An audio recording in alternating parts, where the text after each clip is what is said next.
Hello guys, so మరి మనకి Ramzan season వచ్చేసింది. సో రంజాన్ సీజన్ అంటే మనకు గుర్తొచ్చేది ఏంటి?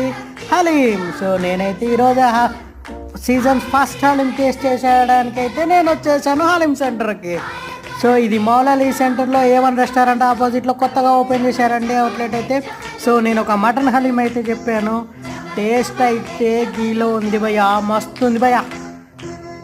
మీరు మాత్రం తప్పకుండా వెళ్ళి తినాలి భయ్యా. మీరు ఒక్కసారి తిన్నారంటే మళ్ళీ మళ్ళీ పోయి తినాలనుకుంటారు. మరి మళ్ళీ మళ్ళీ పోయి తిన్నాక మరి ఎవరు చెప్పిందంటే సురేష్ అన్న అని చెప్పి, సురేష్ అన్నకి లైక్, షేర్, సబ్స్క్రైబ్ ఇంకో 10 మందికి షేర్ చేసి మరి సబ్స్క్రైబ్ చేయించాలి. మళ్ళా చూడుండ్రి, మరి సబ్స్క్రైబ్లు లైక్లు కొట్టి కొట్టి మళ్ళా ఇంకా 10 వీడియోలు ఎక్స్ట్రా చేయించాలని ఊపు నాకు రావాలి. మళ్ళా ఇంకా చూస్తురేంది, ఆ సబ్స్క్రైబ్ బటన్ కొట్టేయండి, షేర్ బటన్లు నొక్కేయండి. సో మీరు కూడా ఫస్ట్